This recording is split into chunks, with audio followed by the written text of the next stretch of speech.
प्रेम और चाह समान लगते हैं, किंतु है नहीं। इनमें बहुत अंतर है। देखा जाए तो प्रेम और चाह कभी एक हो ही नहीं सकते। अब यदि मैं आपको उदाहरण दूं, यदि आप इस पुष्प को चाहते हैं तो आप इसे इसकी डाली से तोड़कर अपने पास रखें, किंतु यदि आप इससे प्रेम करते हैं तो आप प्रतिदिन आकर इसकी जड़ों को जल देंगे ताकि ये और खिले। बस यही है अंतर चाह और प्रेम। चाह स्वार्थ बन जाता है, जहां प्रेम परमार्थ बनता है। तो चाह नहीं, प्रेम कीजिए, जीवन धन्य हो जाए। कभी किसी बालक को देखा है?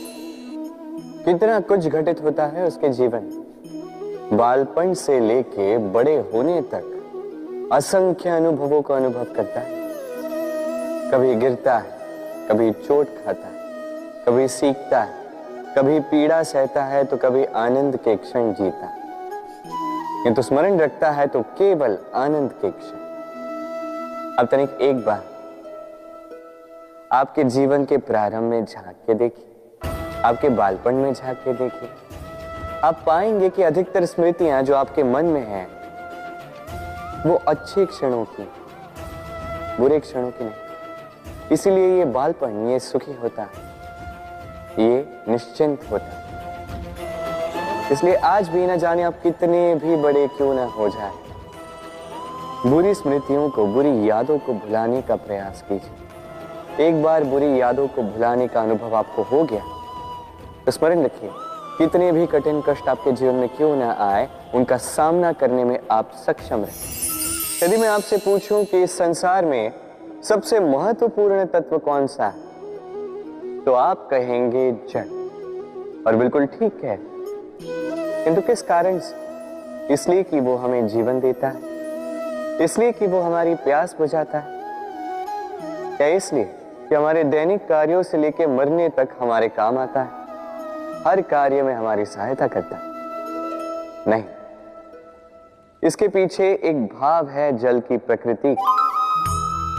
सोचिए, सागर का ये जल सूर्य के ताप को सहकर वाष्पित होता है, फिर ऊपर जाके मेघों में समा जाता है, फिर मेघों के साथ एक लंबी यात्रा तैर कर कहीं पर्वतों से टकराकर वर्षा बनकर इस धरा पर बरसता है।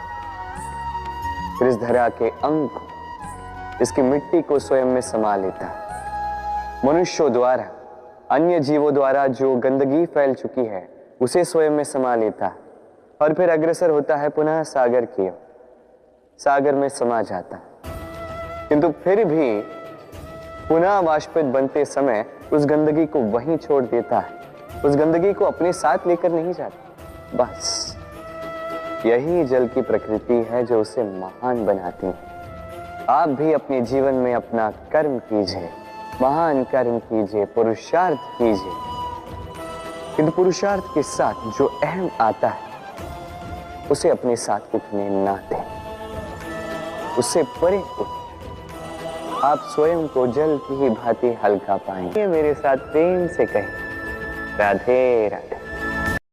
हाथ के भी कितने रूप होते हैं। कुछ स्नेह के नाते आपसे मिलते हैं तो कुछ प्रहार बनकर आप पर गरजते हैं, कुछ मित्रता के नाते आपके ओर बढ़ते हैं तो कुछ शत्रुता में आपको खींच ले जाते हैं। किंतु कभी सोचा है कि कौन सा हाथ अधिक मूल्यवान?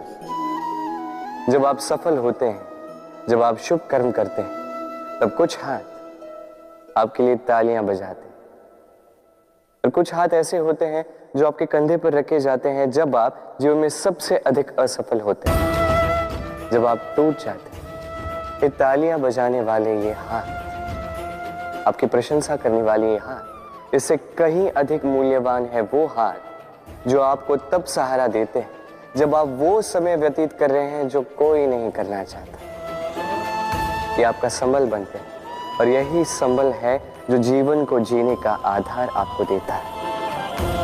तो एक दूसरे का संबल बनकर रहिएगा, जीवन में सदैव सुख पाएंगे। मनुष्य, प्रत्येक मनुष्य किसी से प्रेम करता है, किसी से घृणा, किसी का आदर करता है तो किसी का तिरस्कार करता है। मनुष्य कुछ भी हो सकता है, स्वस्थ हो सकता है, रोगी हो सकता है, धनी हो सकता है, निर्धनी हो सकता है, मित्र हो सकता है, शत्रु भी हो सकता है। यदि कुछ नहीं हो सकता तो अस्पर्श, छुआछूत ईश्वर की दृष्टि में सबसे बड़ा पाप है। ये जो मनुष्य का शरीर है ये ईश्वर की देन है, ये उसका मंदिर है। हर शरीर में ब्रह्मा जी निवास करते हैं, तो इस शरीर का अपमान करना, इसे छूने से भी कतराना, ये कभी ना करना। इस जीवन में छुआछूत कभी ना करना। ईश्वर की जो देन है उसका सम्मान करना सीखो।